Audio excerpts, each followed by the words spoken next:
이 시간 생각하는 말씀은 신약성경 마태복음 13장 18절에서 23절 말씀입니다. 찾으신 분 다 일어나서 하나님 말씀 교독하겠습니다. 마태복음 13장 18절에서 23절 신약성경 21페이지 있습니다.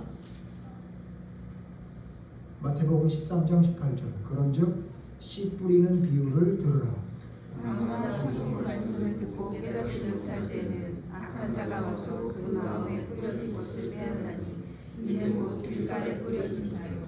돌밭에 뿌려졌다는 것은 말씀을 듣고 즉시 기쁨으로 받되 그 속에 뿌리가 없어 잠시 견디다가 말씀으로 말미암아 환난이나 박해가 임할 때에는 곧 넘어지는 자요. 가시떨기에 뿌려졌다는 것은 말씀을 들으나 세상의 염려와 재물의 유혹의 말씀이 막혀 결실하지 못하는 자요. 좋은 땅에 뿌려졌다는 것은 말씀을 듣고 깨닫는 자니 결실하여 어떤 것은 100배, 어떤 것은 60배, 어떤 것은 30배가 되느니라 하시더라. 아멘. 자리에 앉으십시오.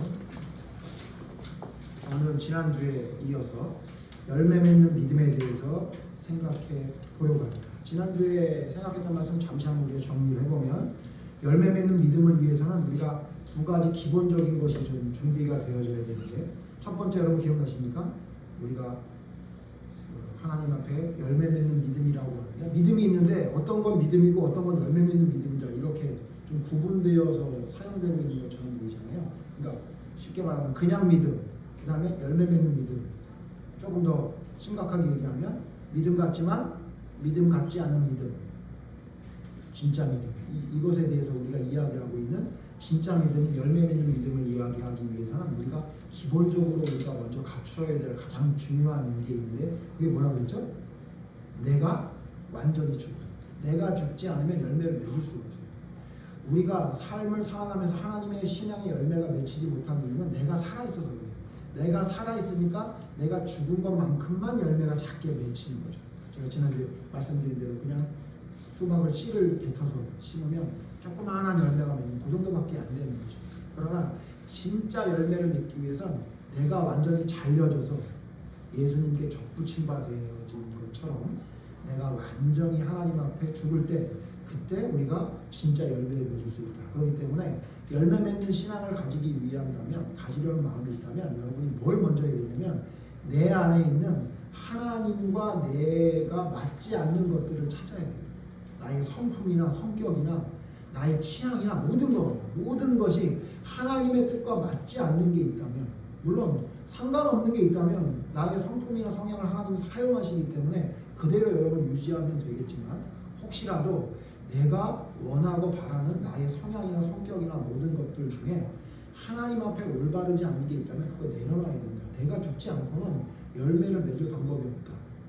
그래서 하나님은 그 죽으라고 우리에게 사건과 사고들을 주시는데, 여러 가지 상황을 주시는데, 그 상황 속에서도 우리는 죽지 않으니 어떻게 하냐라고 얘기해서 봄동 같다, 선인장 같다, 이렇게 말씀드렸죠. 하나님이 우리를 죽으라고 그렇게 여러 가지 일들을 주는데 우리가 그처럼 죽지 않고 살아남아 있기 때문에 우리의 믿음이 열매 맺는 신앙이 되지 못하는 것이다. 왜 아브라함의 하나님, 다윗의 하나님, 그 하나님이 우리의 하나님이신데 왜 그 사람들에게는 그와 같은 놀라운 하나님의 능력이 나타나는 열매가 있었는데 왜 우리에게는 왜 이렇게 미비한가? 그 이유가 뭐냐? 우리는 하나님 앞에 죽지 않는 교만한 모습들이 남아있기 때문이다. 그렇게 생각해 봤죠. 기억나시죠? 그 다음에 두 번째, 여러분 뭘 해야 된다고 말씀드렸죠? 기본적으로 우리가 하나님의 올바른 믿음의 열매를 맺기 위해서는 우리가 성령을 따라 선을 행해야 된다, 이렇게 말씀을 드렸어요. 그러니까 그래서 신앙은 지식이 아니라 우리의 삶의 행동과 실천이 진짜 믿음이다. 그럴 때에 하나님은 그 행동 가운데 역사하시는 놀라운 하나님의 열매가 나타난다. 그러니까 우리가 머릿속으로만 생각할 때는 하나님의 놀라운 열매가 나타나기 어렵죠. 안 나타나죠. 나 개인적으로 조금은 마음속에 어떤 열매가 나타나는지 모르겠지만 진짜 하나님의 능력이 나타나기 위해선 내가 하나님께 배운 그 지식이 삶으로 실천이 되는 가운데, 좀 어설프더라도 혹은 실수를 하더라도 그 가운데 하나님의 놀라운 역사가 일어난다. 이걸 살펴봤죠. 오늘 두 번째 시간인데요. 자, 그렇다면 하나님의 놀라운 역사를 행하기 위한 하나님의 그 열매 맺는 신앙을 위해서 두 가지를 할 때 마지막에 성령을 따라 선을 행한다 그러는데, 그럼 도대체 성령을 따라 선을 행한다는 게 이 선이란 게 무엇인지 오늘은 그걸 좀 생각해 보려고 해요.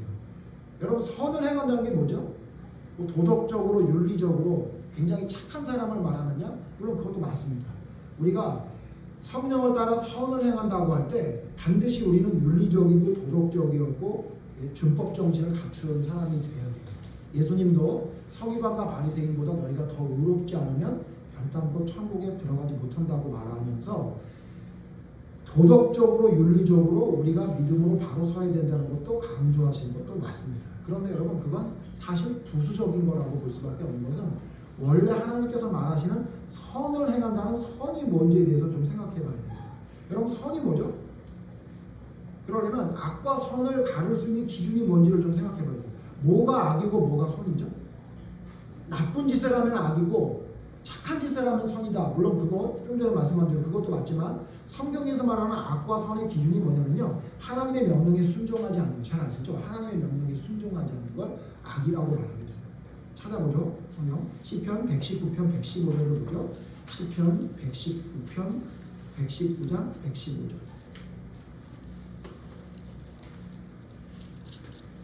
시편 119장 115절 다 같이 읽어보죠. 시편 119장 115절 시작. 너희 행악자들이여 나를 떠날지어다. 나는 내 하나님의 계명들을 지키리로다. 여기 뭐라고 하냐면 행악자들, 악을 행하는 사람, 행악자들이라고 했어요. 나를 떠나래요. 왜 이들이 행악자인가 했더니 뒤에 나는 내 하나님의 계명들을 지키리로다. 무슨 말이에요? 하나님의 계명들을 지키는 자가 어떻게 해요? 선한 자. 하나님의 계명을 지키지 않는 자를 성경에 뭐라고 말한다? 악한 자라고 이야기한다. 그렇게 말해요. 이 예를 이 말씀에 예가 되는 아주 대표적인 사람이 누구냐면 사울왕이죠. 사울왕에 대해서 우리가 잘 알지만 찾아보면 사울왕이 무슨 잘못을 했냐면요, 사무엘상 13장 13절 보시면 사무엘상 13장 13절에 사울에 대해서 이렇게 말하고 있어요. 사무엘상 13장 13절 보시죠.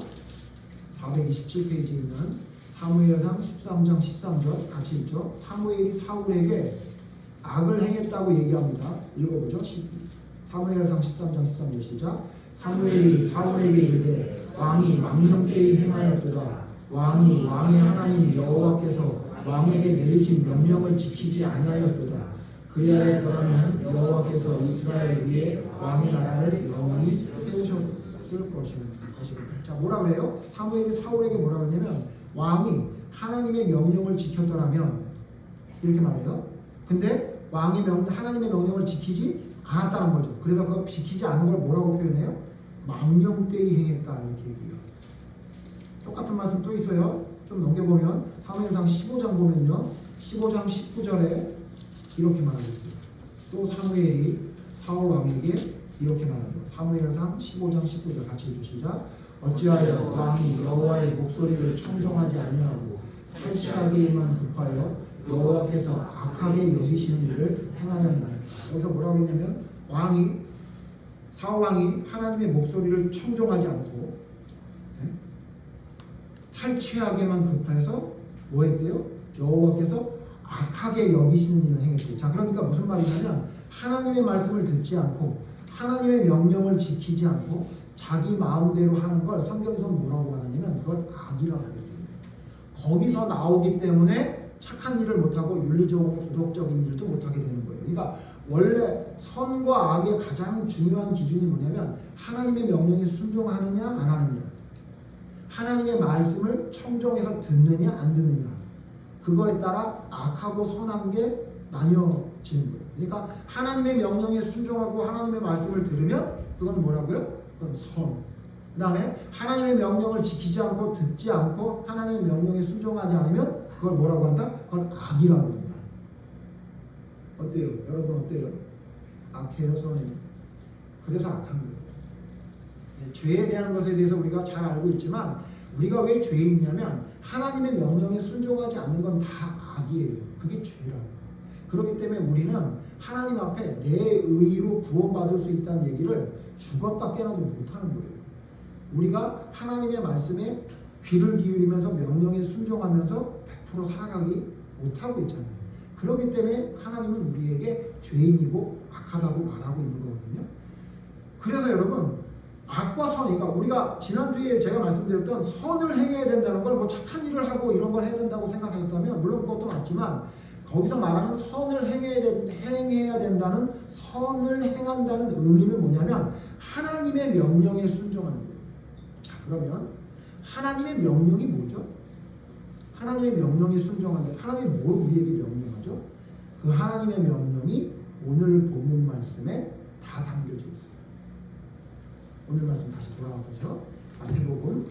여러분, 마태복음 우리가 지금 읽었던 13장에 있는 말씀은 이건 너무도 잘 아는 말씀이죠. 무슨 비유라고 보통 말하죠? 씨 뿌리는 자의 비유라고 이렇게 얘기해요. 씨를 뿌렸더니 씨가 4군데에 떨어졌대요. 잘 아시죠? 첫 번째 씨는 어디에?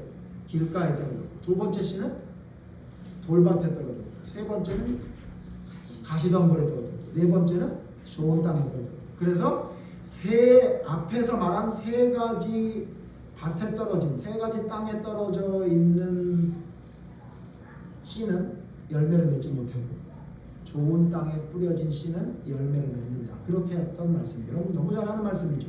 여기서 우리가 뭘 알 수 있냐면 하나님의 명령이 뭔지를 여기서 알 수 있어요. 뭘 보면 알 수 있느냐? 이 내용들을 자세히 살펴보면 하나님이 도대체 우리에게 무슨 명령을 했는지의 내용이 여기 다 나옵니다. 오늘 3가지 생각해 볼 건데요. 도대체 하나님께서 우리에게 어떻게 하라고, 무엇을 순종하라고 3가지를 말씀하셨느냐. 그래서 우리 3가지를 말할 텐데, 이 3가지는 뭐냐면 하나님이 우리에게 뭘 명령하셨냐면 3가지 멀리 해야 될 것을 명령하셨어요. 3가지 멀리 해야 돼. 너 이것은 멀리 해라 라고 말씀하고 있는 내용이 나옵니다.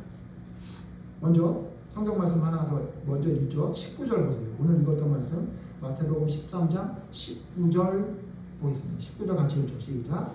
아무나 정부 말씀을 듣고 깨닫지 못할 때에는 악한 자가 와서 그 마음에 뿌려진 것을 빼앗는 이는 곧 길가에 뿌려진 자. 길가에 뿌려진 씨는 악한 자가 와서 다 가져가 버린대요.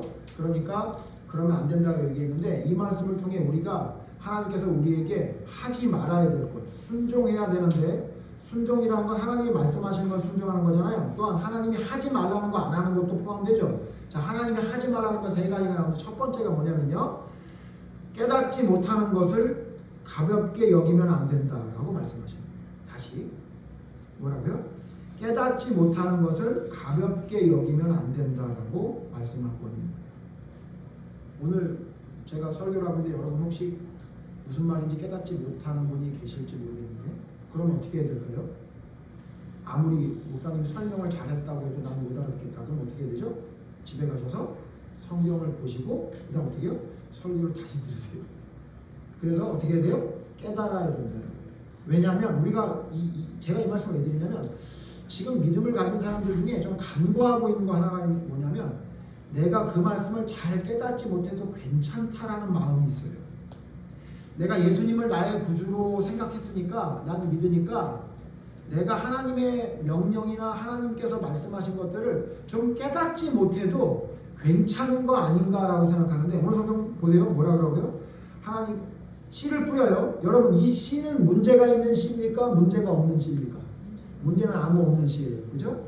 내 땅에 뿌려졌는데 똑같은 씨를 뿌린 거예요. 좋은 땅엔 좋은 씨를 뿌리고 길가에는 나쁜 씨를 뿌린 게 아니에요. 똑같은 씨를 뿌렸는데, 문제는 뭐냐면 첫 번째 길가에 뿌려진 씨는 어떻게 표현하고 있어요? 여기서 씨를 뿌렸더니 천국의 말씀을 듣긴 들었는데 어떻게 한대요? 깨닫지 못할 때에 이렇게 얘기했어요. 여러분, 하나님의 말씀을 들었는데 그게 무슨 말인지 깨닫지 못하잖아요. 그러면 반드시 마귀가 옵니다. 반드시 여러분 시험이 드는 거예요. 하나님의 말씀을 깨달을 때 그게 내게 믿음이 되는 거지.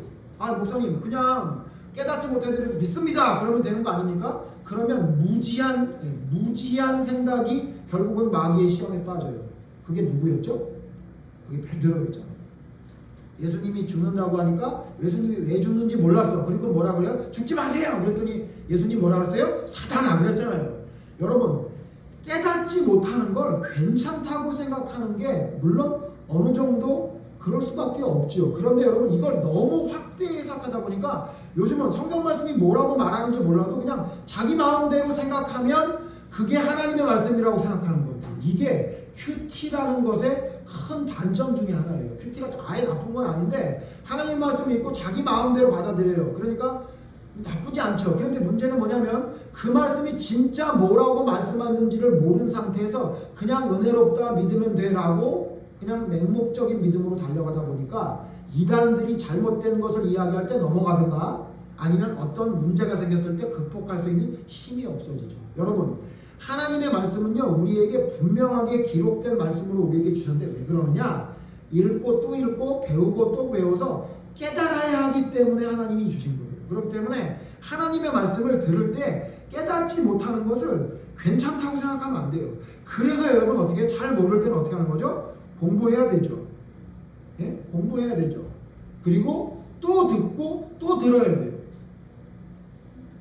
근데 여러분 또 듣고 공부를 해도 잘 모르겠어요. 그럼 어떻게 하면 되는지 아세요? 성경에 그럴 때 어떻게 하면 되는지를 가르쳐 주셨어요. 잘 깨닫지 못하겠어요. 그럼 어떻게 하면 되느냐? 누가복음 2장 보세요. 누가복음 2장에 보면 우리처럼 깨닫지 못하는 사람이 있었어요. 무슨 말을 하는지 못 알아들었던 사람이 있었어요. 그게 누구냐? 마리아와 요셉이에요. 누가복음 2장 49절 보세요. 누가복음 2장 49절. 제가 49절부터 51절 읽을 텐데요.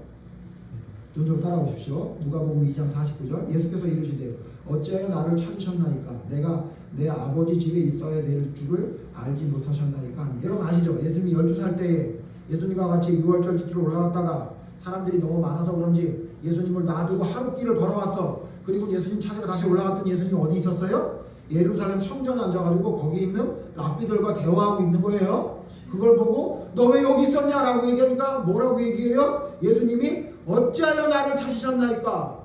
내가 내 아버지 집에 있어야 될 줄을 알지 못하셨나이니까? 알지 못하셨나이니까 말했어요. 그랬더니 그 얘기를 들었던 마리아와 요셉이 알아들었어요? 못 알아들었어요? 못 알아들었어요. 50절 보세요. 그 부모가 그가 하신 말씀을 깨닫지 못하더라. 무슨 말이야? 도대체 무슨 말이냐 지금? 네 아버지가 내 여기 있는데 네 아버지 집에 네가 있다고? 무슨 말도 안 되는 소리야 이랬어요? 그랬더니 51절 같이 읽죠. 시작. 예수께서 함께 내려가사 나사렛에 이르러 순종하여 가시더라. 그 어머니는 이 모든 말을 마음에 그런데 마리아는 어떻게 해요? 그 모든 말을 어떻게 했대요? 마음에 두었다고요. 자, 이해했습니까? 못했습니까? 이해 못했어. 깨달았어요? 못 깨달았어요? 못 깨달았어요. 그런데 예수님이 한 말을 어떻게 했다는 거예요? 마음에 계속 두고 생각하고 있었다는 거예요. 제가 설교를 할 때마다 아니면 성경 공부를 할 때마다 가끔씩 듣는, 아니 좀 자주 듣는 얘기가 있어요. 무슨 얘기냐면 나는 그렇게 성경을 해석하거나 믿지 않겠습니다. 이렇게 얘기해요. 그거 너무 불편하고 그거 너무 막 마음이 불안하고 그러니까 나는 그냥 내 마음대로 그냥 말은 그렇게 안 하지만 그냥 난 내 믿음 내가 지킬게 이렇게 말하는 사람들이 있어요. 근데 제가 물어봐요. 그럼 내가 지금 말한 게 성경에 있는 말씀을 한 거 같냐 아니면 내 생각을 말하는 거 같냐? 그러면 성경에 있는 말을 했대요. 그래도 어떻게 하냐면 자기는 마음이 불편하고 이 말씀 안 듣겠대요. 문제가 있는 거예요. 그렇게 하면 안 되는 거예요. 내가 좀 받아들이기 힘들고 내가 좀 이해하기 어렵고 내가 좀 동의할 수 없거나 깨달을 수 없는 말씀이 있어요. 여러분 그럴 때는 어떻게 하면 되냐면요. 마리아처럼 하면 돼요. 마음에 두면 돼요. 이 마리아가 마음에 뒀던 걸 언제 깨달았겠어요? 예수님이 십자가에 돌아가신 다음에 깨달았던 거죠. 이해되세요? 여러분 하나님의 말씀을 온전히 따라가면서 열매 맺는 신앙을 가지고 싶어요. 그러기 위해 우리가 잘 못하고 있었던 게 뭐냐면 우리가 삶으로 선을 행해야 되는데 하나님의 선이라는 게 무엇이냐? 뭘 행해야 되느냐? 하나님의 말씀을 온전히 깨닫는 거에 우리가 너무 미련했어요. 너무 불성실했어요. 그러므로 여러분 이 씨 뿌리는 비유를 통해 우리에게 뭘 알려주냐면 너희가 만약 하나님의 말씀을 온전히 깨닫지 못하게 된다면 마귀가 그 씨를 가져간다. 열매 못 맺는다라고 우리에게 말씀해 주시는 것 같아요. 그러므로 여러분이 하나님의 말씀에 순종하기 위해 세 가지를 멀리해야 되는데 그게 뭐냐면요. 첫 번째, 하나님의 말씀을 깨닫지 못하잖아요. 그걸 가볍게 여기지 마세요. 나는 IQ가 왜 이렇게 낮나 이렇게 생각하라는 자책을 하는 게 아니라 이거 깨달아야 돼. 이거 알아야 돼. 공부해야 돼. 이거 깨달아야 돼. 또 봐야 돼. 또 들어야 돼. 이라고 생각하셔야 돼요. 그랬는데도 불구하고 여러분 모르겠어요. 그럼 어떻게 하라고요? 마음에 간직하고 있어요. 그러면 하나님이 반드시 여러분에게 깨닫게 하는 길이 열려요. 근데 얘기 들으면 뭐 무슨 말인지 못 알아듣겠어. 아유 나 이걸 못 받아들이겠어. 그리고 여러분이 그것을 마음에 간직하지 않고 깨닫지 못했음에도 불구하고 괜찮다는 생각이 들어가니까 믿음의 깊이가 없어지고 그러니까 믿음의 열매가 삶에 나타나지 못하는 거예요. 열매가 주렁주렁 날려야 되는데 안 달리는 거예요. 왜? 하나님의 말씀을 깨닫지 못하는데 어떻게 열매가 없겠습니까? 물론 너무 많이 알면 지식적으로 너무 많이 알게 돼서 교만하게 되는 사람들이 많이 있죠. 저도 한때는 그랬으니까요. 그러나 여러분 믿음의 진보는 말씀에 기반이 되지 않으면 절대로 성장할 수 없어요. 그러므로 말씀을 깨닫지 못하는 것을 괜찮다고 큰 대의만 깨달으면 됐으니까 나머지는 몰라도 된다는 생각으로 깨닫지 못하는 나 자신을 너무 괜찮다고 간과하지 마십시오. 그래야 하나님 말씀에 순종할 수 있는 사람이 될 수 있습니다. 그 다음 두 번째, 그러면 하나님의 말씀에 순종하며 선을 행하는 올바른 믿음을 갖기 위해서 뭘 멀리 해야 되느냐. 두 번째 뭐냐면요. 오늘 성경 말씀 다시 읽죠. 20절, 21절 같이 읽겠습니다. 제가 20절 읽고 여러분이 함께 21절 읽습니다. 20절, 돌밭에 뿌려졌다는 것은 말씀을 듣고 즉시 기쁨으로 받되 그 속에 뿌리가 없어 잠시 기다렸다가 말씀으로 말미암아 한날이나 그날이 날 때에 곧 얻어지시리라. 두 번째 뿌려진 씨가 뭔가 했더니 돌밭에 뿌려졌대요. 돌밭에 뿌려진 씨는 뿌리가 조금 내리는 것 같더니 해가 나니까 말라 없어져 버렸다고 얘기했는데 그걸 뭐라고 해석했냐면 너희에게 환난이나 박해가 일어나면 곧 넘어졌다 이렇게 말하고 있어요. 자, 두 번째 우리가 여러분 기억해야 돼요. 멀리 해야 돼요. 하면 안 될 게 뭐냐면요. 환난이나 시련에 넘어지면 안 됩니다. 그런 이야기를 하는 걸 제가 좀 많이 들어요. 인간은 부족해서 환난에 넘어질 수밖에 없다. 시련에 넘어질 수밖에 없다. 그건 우리가 부족하기 때문이다. 그렇기 때문에 우리는 약한 존재라는 걸 깨달아서 예수님을 붙잡아라. 이렇게 얘기하는 설교가 있어요. 여러분 이런 설교 여러분 듣기가 편하시다면서요? 그렇죠. 예, 그렇게 하시죠, 여러분. 예, 그러니까 여러분 좀 모자르죠, 힘들죠. 그렇지만 여러분 그러기 때문에 예수님이 우리를 위해 돌아가신 거예요. 그러니까 여러분 힘들고 어려울 때 넘어지고 시련을 당해서 여러분 너무 힘들 때 예수님을 바라보십시오. 틀린 말 아니에요. 여러분 그게 맞는 거죠. 근데 여러분 거기에 머무르니까 열매가 안 맺히는 거예요. 거기에 머무르니까. 성경은 뭐라고 말하고 있냐면요. 뭐라고 우리에게 말하고 있냐면 너희가 환난이나 시련에 넘어지면 안 된다고 말하고 있는 거예요. 여기 이 내용이 뭐죠? 뿌려졌는데 말씀을 즉시 기쁨으로 받았대요. 그러니까 무슨 얘기예요? 하나님의 말씀을 듣고 그걸 고개를 끄덕이면서 그게 맞다고 인정하고 믿었던 사람이에요. 근데 무슨 문제가 생겼냐? 박해가 생겼어요. 똑같은 말씀에 누가복음에 보면요. 똑같은 말씀 누가복음 보세요. 예, 누가복음 8장 보세요. 누가복음 8장. 누가복음 8장에 똑같은 말씀을 뭐라고 설명했냐면요. 13절 보세요. 8장 13절. 바위에 있다는 것은 말씀을 들을 때 기쁨으로 받으나 똑같아요. 근데 뒤에 뭐라냐면 뿌리가 없어 잠깐 믿다가 시련을 당할 때에 배반하는 자예요. 그러니까 믿음을 가졌는데 무슨 시련이 닥치니까 금방 돌아서는 거예요. 우리 잘 아는 믿음 시련이 있으면 금방 돌아서는 성경의 인물들 많잖아요. 가룟유다도 네? 무슨 시련이 닥치면 그냥 돌아서는 거예요. 네? 그런 자들은 잘못됐다고 얘기하는 거죠. 그러면 안 된다고 얘기하는 거죠. 그러므로 여러분 우리가 하나님의 말씀에 순종한다는 걸 뭘 의미하냐면 우리에게 시련이 와도 시련을 넘어서는 자가 돼야지 시련에 넘어지는 자가 되면 안 된다는 거죠. 그래서 야고보 사도는 이렇게 말하고 있어요. 야고보서 1장 보세요. 야고보서 1장 2절 보시면 야고보 사도는 이 시련을 뭐라고 표현했냐면 야고보서 1장 2절 제가 있습니다. 내 형제들아 너희가 여러 가지 시험을 당하거든 온전히 기쁘게 여기라. 이는 같이 읽으시죠. 이는 너희 믿음의 시련이 인내를 만들어내는 줄 너희가 알미라. 4절 인내를 온전히 이루라. 이는 너희로 온전하고 구비하여 조금도 부족함이 없게 하려 함이라. 여러분 믿음의 시련이 우리를 어떻게 돼요? 온전한 믿음으로 이끌어준대요. 그러므로 여러분 시련이 있을 때마다 하나님 내 이 시련을 내가 감당하지 못했네요. 또 쓰러졌네요. 또 넘어졌네요. 하나님 예수님을 붙듭니다. 여러분 이것만 넘어가지 말고요. 그건 여러분 언제 그렇게 하는 거냐면요. 그거는 진짜 믿음이 약할 때 예수님을 따라다녔던 12 제자의 모습 그때. 그러나 예수님이 돌아가시고 난 다음에 오순절날 성령을 받은 이후에 제자들은 완전히 다른 모습이 됐잖아요. 언제까지 예수님 따라다니면서 말도 안 되는 얘기를 했던 그 믿음에 머물러 있으려고 하냐고요. 왜 거기에만 머무르라고 말씀을 전하는지 전 잘 모르겠어요. 여러분 그거 이제 그만해야 되잖아요. 이제 넘어와야죠. 어디로 넘어와야 돼요? 어디로 넘어가야 되는 거죠? 이제 환난과 핍박과 시련이 있어도 꿈쩍도 안 하고 죽음도 죽도록 충성할 수 있는 믿음으로 넘어와야죠. 그게 여러분 성경에서 말하는 순종이에요.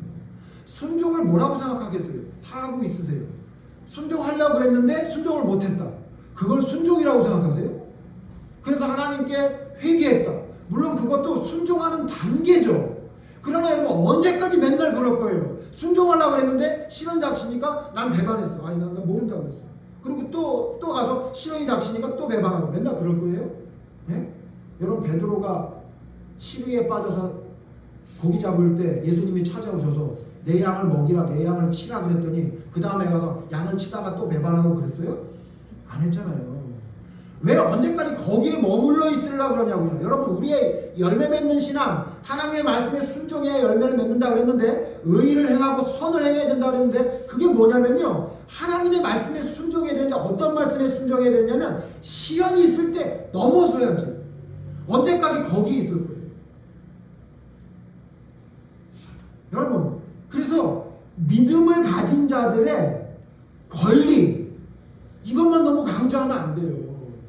믿음을 가진 사람은 하나님 앞에 자유를 얻어서 우리의 마음을 하나님 앞에 모두 내려놓을 수 있는 자유함이 있다. 자꾸 이렇게 얘기하는데 이거 오해해서 들으면 뭐냐면요.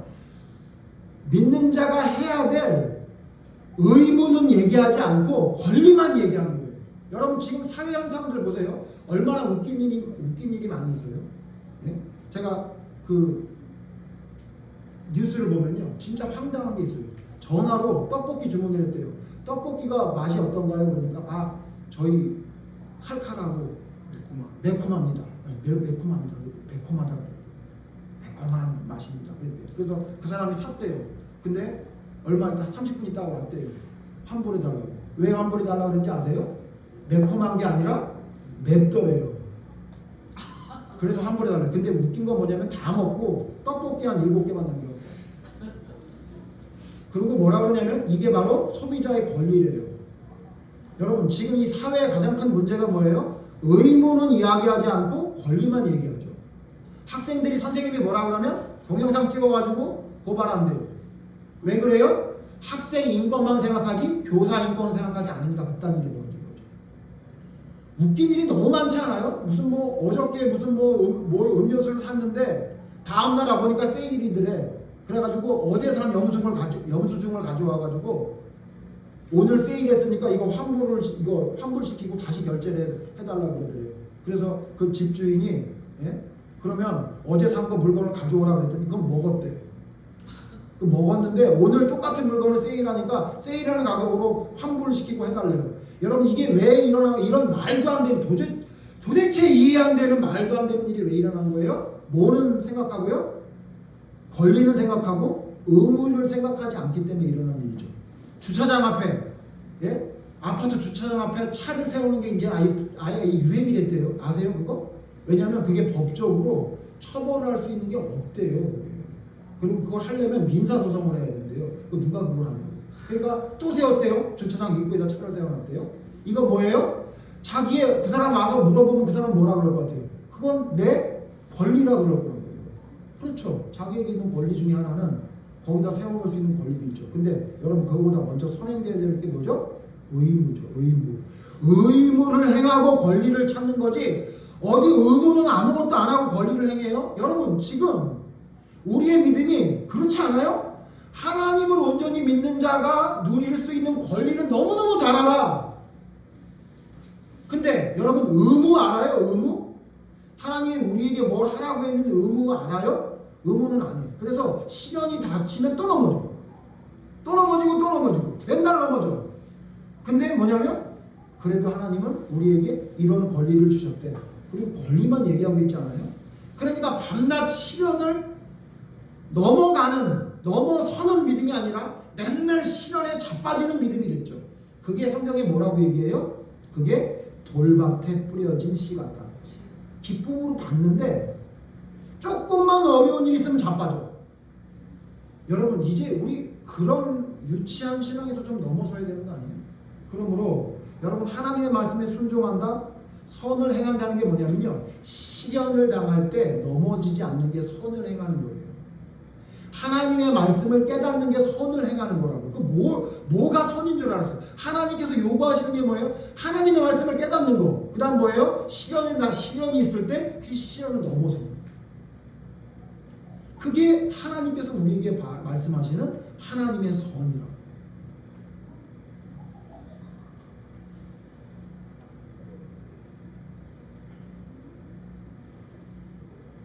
우리 사람들과의 관계가 왜 깨집니까? 권리는 이야기하고 의무를 다하지 않아서 그렇죠. 여러분 관계가 깨지는 상황들을 한번 보세요. 그거 왜 다 그렇게 깨졌습니까? 자기의 권리만 얘기하고 의무를 다하지 않잖아요. 부부관계도 그렇고 노사관계도 그렇고, 예? 자기의 의무를 다하면요 자연스럽게 해결되는 거예요. 근데 자기의 의무는 하지 않고 권리만 얘기하니까 싸움과 다툼이 일어나는 거죠. 다음 세 번째입니다. 오늘 말씀을 통해 세 번째 하나님께서 우리에게 하나님의 말씀에 순종하려면 멀리해야 될 한 가지를 더 말씀한 게 있습니다. 22절 같이 읽죠. 시작. 가시떨기에 뿌려졌다는 것은 말씀을 들으나 세상의 염려와 재물의 유혹에 말씀이 막혀 결실하지 못하는 것. 세 번째 여러분 잘 아시는 대로 어디에 떨어지죠? 가시떨기가 있는, 가시덤불이 있는 곳에 떨어졌어요. 거기는 흙도 뭐 좋은 가시떨기가 가시덤불이 자랄 정도면 거기도 아예 나쁜 땅은 아니죠. 떨어졌어요. 그러니까 뿌리를 내려요. 돌밭과 달라 뿌리도 내렸어. 그래서 줄기도 올라왔다고요. 근데 문제는 뭐냐면 열매를 못 맺어. 왜 그런가 했더니 가시덤불 때문에 열매를 맺을 수가 없는 거예요. 그걸 예수님이 뭐라고 설명하셨냐면 뭐라고 했죠? 세상의 염려와 재물의 유혹. 그래서 세 번째 여러분 우리가 하나님의 말씀에 순종을 하면 멀리해야 될 세 번째가 뭐냐면요, 염려와 재물에 빠지면 안 돼요. 염려와 재물. 믿음의 사람들이요 염려와 재물에 빠지지 않은 사람을 저는 본 적이 없는 것 같아요. 보기가 어려운 것 같아요. 어때요? 여러분 우리를 한번 돌아봅시다. 여러분 염려에서 자유로워요? 염려. 어떤 일이 생겨도 여러분 염려하지 않으세요? 그러면 하나님의 뜻대로 올바로 순종하며 따라가는 거죠. 선을 행하는 거죠. 여러분 재물에 대해서 자유로워요? 자유로워지고 있으시죠? 목사가 이렇게 강조를 하는데 여러분 자유로워지지 않으면 어떡하겠어요? 자유로워져야 돼요. 그게 선을 행하는 거예요. 여러분 뭐라고 생각했어요? 내가 염려에서 자유로워지는 게 하나님의 선을 행하는 거라고요. 왜? 염려하지 말라고 누가 그랬어요? 옆집 아저씨가 그랬어요? 안 그랬다고. 여러분 TV를 틀어보세요. 염려하지 말라 그래요? 안 해요? 염려하지 말라, 염려하라 그러잖아요. 뭘 염려하래요? 네가 어떻게 될까 염려해라. 자녀가 어떻게 될까 염려해라. 그렇게 말하지 않아요? 예? 너를 돌아봐라. 큰일 날까봐 무슨 일이 생기지 않도록 염려해라 그러지 않아요? 근데 성경에서 말하는, 세상에서 말하는 염려하지 말라는 것과 성경에서 말하는 염려하지 말라는 건 완전 차원이 다르죠. 예수님은 뭐라고 말해요? 아예 아무것도 염려하지 말래요. 그래서 뭐라고 말했어요? 마태복음에 무엇을 입을까, 무엇을 먹을까, 무엇을 마실까 염려하지 말라. 근데 여러분 혹시 그런 얘기 들어본 적 있으세요? 무엇 먹을까 염려하지 마. 무엇 입을까 염려하지 마. 그런 사람 있어요? 그럼 뭐라 그래요? 그럼 거지대 이렇게 얘기하지 않아요? 네? 먹으려고 사는 건데 세상이 그렇게 말하잖아요. 근데 예수님 뭐라 그러냐면 아무 염려하지 말래. 그 염려가 뭐냐면 기본적인 인간의 욕구와 인간이 가지고 있는 기본적인 본능도 어떻게 하라는 거예요? 염려하지 마. 여러분 우리는 본능적으로 염려해요. 우리는 본능적으로 우리는 재물이 좋다. 돌잡이 하면 아이들이 뭘 한다고 돈을 짓겠어요. 물론 모르고 집은 걸 수도 있겠지만요. 희한하게 아이들에게 돈의 가치를 안 가르쳐줘도 아이들은 커가면서 희한하게 돈을 더 좋아합니다. 그렇죠? 예? 여러분 아이들에게 염려해라 가르쳐준 적 있으세요? 무슨 일이 생기면 잠 못 자야 돼. 하루 밤종은 새야지 진짜 염려하는 거야. 대충 염려하면 안 돼. 이렇게 가르친 적 있으세요? 안 가르쳤는데도 불구하고 염려하죠. 걱정해서 잠도 못 자고 그러죠. 여러분 우리에게 염려가 있습니까 없습니까? 있죠. 예? 재물의 유혹에 우리 잘 넘어갑니까 안 넘어갑니까? 넘어가죠. 여러분 이걸 아무것도 아니라고 생각하면 안 돼요. 하나님이 우리에게 명령. 예수님 뭐라 그랬어요? 염려하지 마라. 재물에 대해서 뭐라 그랬어요? 재물과 하나님을 겸해서 섬기지 마라. 이렇게 얘기했어요. 예수님이 한 말씀이에요. 산상수훈에. 하지 말래잖아요. 하지 말라는데 왜 하냐고 도대체. 하지 말라는데 왜 하냐고. 네? 도대체 하지 말라는데 왜 하는 거예요? 여러분 그게 악을 행하는 거예요. 하나님이 하라 그러는데 안 하는 거. 하나님이 하지 말라는데 하는 거. 그거 뭐라고 생각했어요? 그게 악이에요. 아까 살펴봤죠? 여러분 아까 읽었던 사무엘상 13장에 있는 사울왕이 뭘 잘못한 거예요? 전쟁을 나가려고 했는데 사무엘 선지자가 약속한 날에 안 왔어. 그래서 문제가 뭐예요? 블레셋과 전쟁을 해야 되겠는데 백성들이 자꾸 도망가. 그러니까 뭐 한 거예요? 어쩔 수 없다 그러고 사울왕이 뭐 했어요? 제사를 자기가 드렸다고. 자 우리 그거 죄라고 알고 있는데 한번 생각해 봅시다. 제가 11시 예배 시간이 됐는데 내가 안 와. 예? 내가 안 와요. 뭐 그렇게 비교하는 게 좀 웃기긴 하지만 그냥 재밌게 예를 들어봅시다. 11시에 예배가 됐는데 목사님이 안 와. 11시 30분이 됐는데도 안 와. 그럼 어떻게 할 거예요? 저랑 거의 비슷하게 얘기하고 길게 얘기하는 사모가 와서 설교해야 될 거 아니에요. 그랬다 칩시다. 근데 제가 막 뛰어 들어와서 갑자기 지금 차가 막혀가지고 늦게 왔다. 그러고 왔어요. 그러면 뭐라 그래야 돼요? 잘했다. 우리 사모 잘했네. 예배가 안 될 뻔했는데 당신 예배를 드려서 예배가 잘 됐네. 그래야 되잖아요. 지금 그런 거랑 비슷한 거 아니에요? 지금 사울왕이 와가지고 지금 어려운 상황을 극복했다고. 근데 성경에 뭐라고 얘기해요? 네? 망령때예요. 망령때.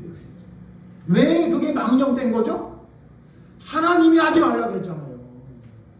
여러분 하나님을 믿는 걸 굉장히 상식적이라고 생각하는 사람이 있어요. 물론 하나님은 상식적이신 분이에요. 그러나 어떤 면에서는요 우리의 상식으로 도저히 이해할 수 없는 걸 하지 말랄 때가 있다고요. 염려 똑같아요. 여러분 염려하지 말란다고 염려가 사라지는가요?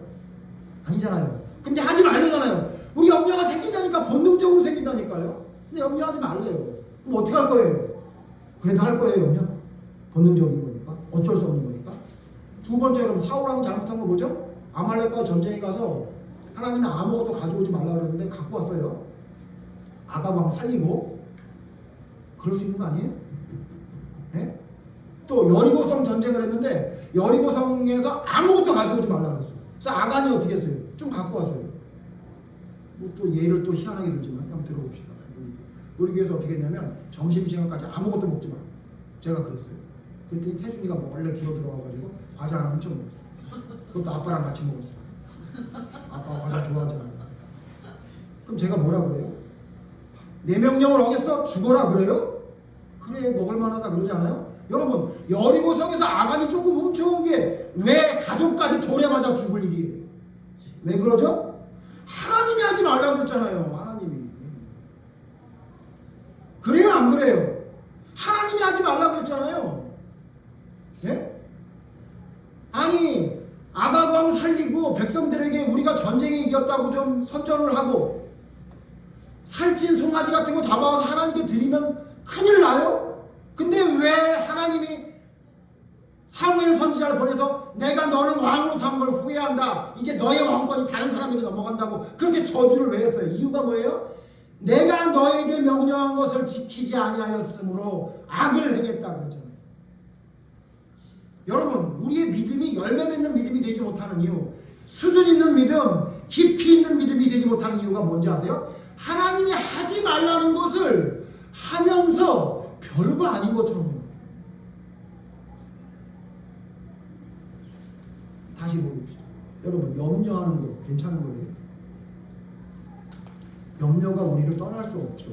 우리는 본능적으로 죄 아래에 있는 자이기 때문에 염려가 사라질 수 없죠. 그럼 어떻게 해야 되죠? 다스려야죠. 어떻게 다스려야 돼요? 예수님처럼 다스려야죠. 이 잔을 내게서 옮겨주시옵소서 기도하고선 바로 다음에 어떻게 해요? 그러나 내 원대로 하지 마시고 아버지 뜻대로 하십시오. 근데 우리는 염려, 걱정, 거기서 벗어나지 못해요. 재물에서 벗어나지 못해요. 이번 달 장사 안 되면 큰일 났어요. 응? 회사에서 쫓겨나게 생겼으면 큰일 나는 거예요. 어디 한강다리로 가야 되나? 뭐 이런 사람, 이 세상 사람들이 그렇게 하고 있죠. 네? 심지어 요즘 애들은 자기의 뜻대로 되지 않으면 그냥 극단적인 행동을 하는 게 아주 그냥 평상적인 일이 되어버렸어요. 그리고 뭐라 그러냐면 그럴만하다고요. 뭐가 그럴만해요? 뭐가 그럴만하냐고요. 경찰 조사를 많이 받아서 자기가 좀 억울하면 자살하는 게 그럴만한 거예요? 예? 우리 교인도 정신 차려 똑바로 들읍시다. 그게 그럴만한 거예요? 뭐가 그럴만해요? 하면 안 되는 거죠. 여러분, 우리는 하나님의 말씀의 기준으로 살아가는 사람들이에요. 하나님의 명령이 우리의 삶의 기준이 되어야 돼요. 혹 내가 할 수 없는 걸 하라고 해도 그 말씀에 순종하는 걸 성경에서 뭐라 하냐면 그게 선이에요. 그게 선. 그리고 아셔야 될 게 뭐냐면 하나님이 명령한 걸 순종하지 않는 게 그게 악이에요. 그래서 마지막에 네 번째 밭에 뿌려진 거를 뭐라고 설명하고 있냐면요. 자, 23절 봅시다. 마태복음 13장 23절 이렇게 설명하고 있어요. 좋은 땅에 같이 읽죠. 시작. 좋은 땅에 뿌려졌다는 것은 말씀을 듣고 깨닫는 자니 결실하여 어떤 것은 100배, 어떤 것은 60배, 어떤 것은 30배가 되는. 여기 뭐라 그랬어요? 말씀을 듣고 어떻게 돼? 깨닫는 자는. 이거 지금 깨닫는다는 이야기는 첫 번째 씨를 뿌렸던 길가에 뿌린 씨를 연상할 수 있는 거죠. 그리고 똑같은 말씀을 누가복음에 이렇게 기록하고 있어요. 누가복음 8장 아까 다시 가보세요. 누가복음 8장에 좋은 땅에 뿌려진 씨에 대해서 뭐라고 설명했냐면요. 15절. 누가복음 8장 15절 같이 읽죠. 시작. 좋은 땅에 있다는 것은 착하고 좋은 마음으로 말씀을 듣고 지키어 인내로 결심하는 자입니다. 그런 거예요, 여러분. 요 세 가지 하지 말라는 것을 한마디로 정리하면 이렇게 정리할 수 있어요. 뭐냐면요. 우리가 선을 행한다. 하나님의 명령에 순종한다는 건 뭘 말하느냐? 듣고 깨달아 지키어 인내하는. 다시 듣고 깨달아 지키어 인내하는. 보세요. 첫 번째 길가에 뿌린 건 뭘 못했어요? 깨닫질 못했죠. 그러니까 뭐예요? 깨닫는 게 올바른 믿음이에요. 그 다음은 두 번째는 뭐였어요? 어떤 시련이 있으니까 금방 지키지 못하고 배반했죠. 그러니까 여러분, 진짜 믿음은 지키는 거예요. 그 다음 뭐예요? 세 번째, 열매를 못 맺어요. 왜? 재물의 유혹과 염려의 유혹에 우리가 넘어가는 거예요. 그러나 그 유혹 별것도 아니에요. 어떻게 해요? 끝까지 인내함으로 지켜내는 거예요. 그게 바로 진짜 믿음입니다. 여러분, 우리가 선을 행한다는 게 뭔지 아세요? 누구에게 어려운 사람에게 먹을 걸 주고 옷을 입혀주고, 그건 여러분 부수적인 거라고요. 진짜 선이라는 건 뭐냐면요, 하나님의 말씀을 듣고 어떻게 해요? 깨달아서 그걸 어떻게 해요? 지키고, 힘들지만 인내해서 결실을 맺을 때까지 기다리고. 그게 믿음. 그게 좋은 땅에 뿌려진 씨라고.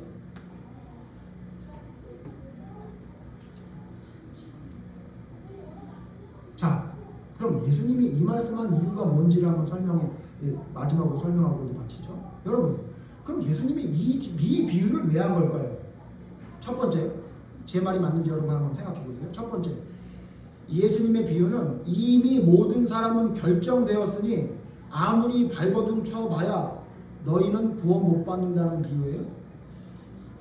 너희는 이미 결정됐어. 너희는 길가에 뿌려졌고 너는 가시밭에 떨어졌어. 너는 끝났어.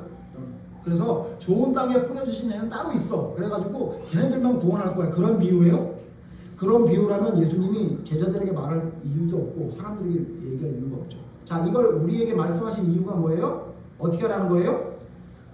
좀 넘어와라. 너 혹시 말씀을 깨닫지 못하냐? 말씀 좀 깨달아라. 좋은 땅에 말했잖아요. 듣고 깨달아라. 좀 깨달아야 된다고.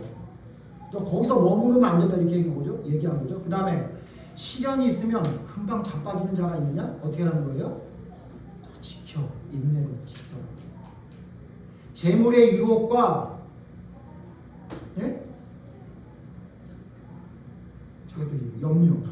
염려에 빠져 있는 사람이 있으면 그거 좀 버려라. 좀 좋은 땅으로 넘어오거라 라고 말한 거 아니에요? 그래서 여러분 이 비유의 말씀을 잘 들었던 제자들도 예수님이 돌아가시기 전까지는 좋은 땅에 뿌려진 씨가 됐습니까? 안 됐습니까? 안 됐잖아요. 시간이 닥치니까 말라주고 도망가고 어려움이 생기니까 모른다고 부인하고 염려하지 말랬더니 염려에 가득 차가지고 예수님이 부활했다는 소식을 듣고도 고기나 잡고 있었잖아요. 그랬더니 예수님 만나서 뭐라 그래요? 너희 왜 거기에 머무르느냐? 넘어와라. 어디로? 좋은 땅으로 넘어와라.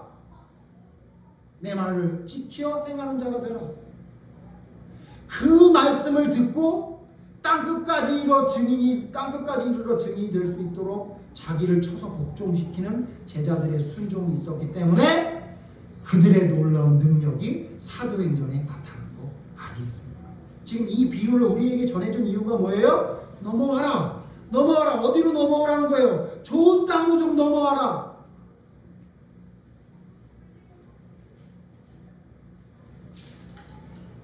잘 안 되죠.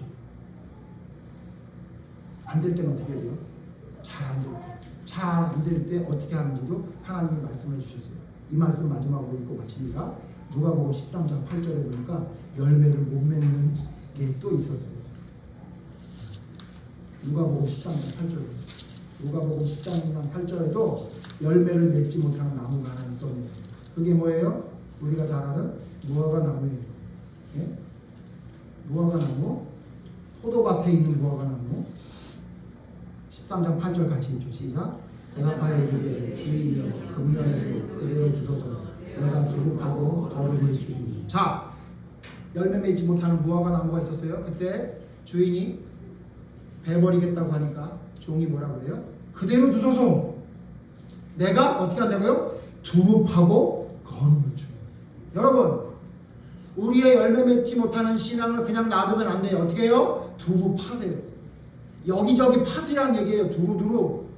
여기저기 파래요. 깊게 파세요. 넓게 파세요. 그리고 어떻게 해요? 거름을 충분히 주세요.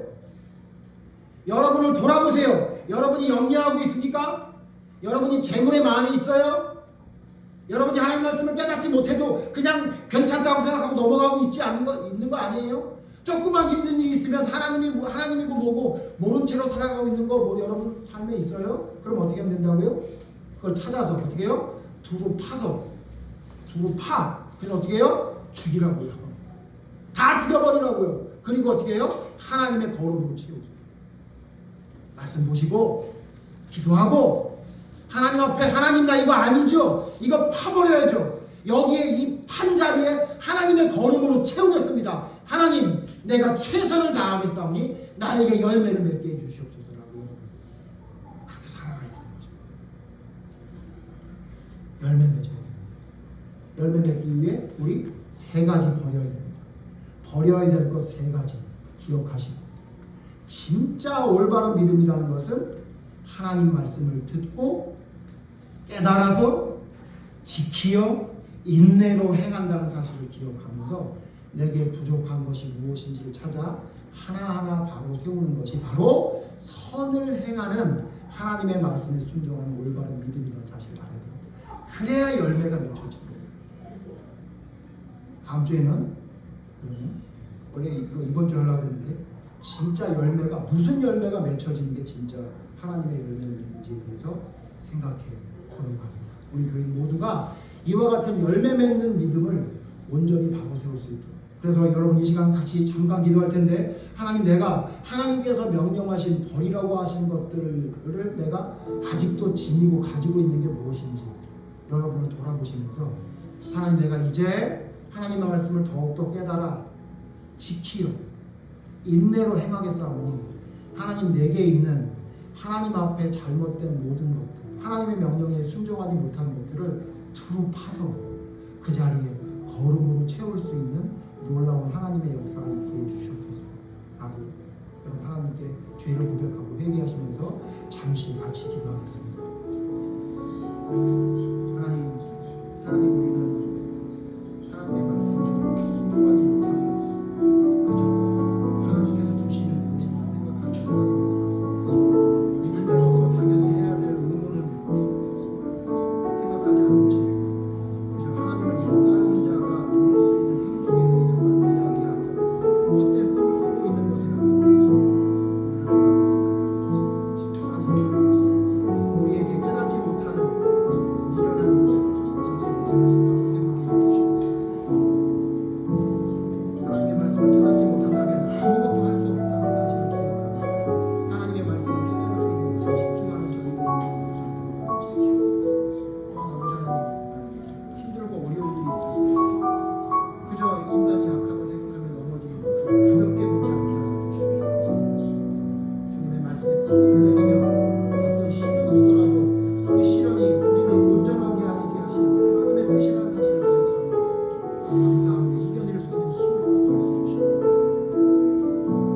또한 이 세상을 살아가면서 생기는 그 영역, 재물의 쉽게 넘어가는 미련한 자가 되지 않게 하시고 하나님이 명령하시는 그 말씀이 나의 삶에 이루어지게 염려하지 말라 하신 하나님 말씀에 순종하며 염려하지 않고 하나님을 바라볼 수 있는 시간이 되게 하시고 재물에 마음을 두지 말라는 말씀을 기억하며 재물이 수하나님을 기억하며 하나님의 영광을 나타내기 위해 어떻게 사용할지를 고민하는 믿음의 사람으로 설 수 있도록 인도해 주시옵소서. 하나님은 놀라운 역사를 우리 마음속에 작성해 주시고 하나님의 놀라운 능력을 나타내게 주옵소서. 하나님의 능력이 나타나는 믿음을 되게 해주시옵소서. 하나님의 능력이 온전히 우리의 삶에 나타나니 내가 철저히 지고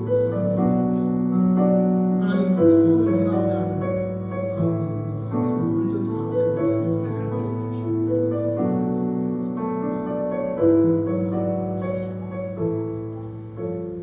하나님, 열매 맺고 싶다고만 이야기했지 열매 맺는 믿음이 되기 위해 무엇을 준비하고 해야 하는지에 대해서는 너무도 게을렀던 우리들입니다.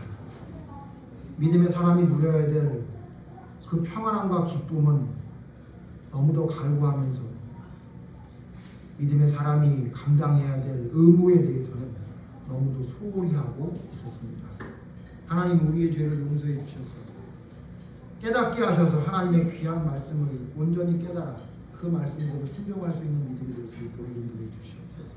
작은 시련에도 넘어지는 미련한 자가 되지 않게 하시고 재물의 유혹과 아버지 하나님, 하나님께서 하지 말라는 그 염려에 빠져 생활하는 우리의 모습을 단호히 걷어낼 수 있는 믿음의 결단이 있을 수 있도록 인도해 주셔서 그와 같이 하나님 말씀에 순종하는 것이 올바른 선을 행하는 길이며 하나님의 명령을 순종하지 않는 것은 바로 망령되이 행악하는 자라는 사실을 기억하게 하셔서 나의 하나님의 말씀대로 순종하지 못하는 모습을 가볍게 여기지 말게 하시고 온전히 하나님의 말씀에 순종하기 위해 애쓰고 힘쓰며 두루 파고 걸음을 주는 우리의 열심과 열정이 우리의 믿음의 삶이 될 수 있도록 하나님 인도하여 주시옵소서. 그럴 때 하나님 우리에게 임재하셔서 하나님의 놀라운 능력이 나타나게 될 줄로 믿습니다. 부족한 저희들, 부족한 것이 무엇인지를 철저히 찾아 주님 앞에 바로 세우는 열매 맺는 믿음을 가지기 위한 준비가 더욱더 바로 세워질 수 있도록 하나님 깨닫게 하시고 인내로 순종할 수 있는 믿음을 허락하여 주시옵소서. 예수님 이름으로 기도드립니다.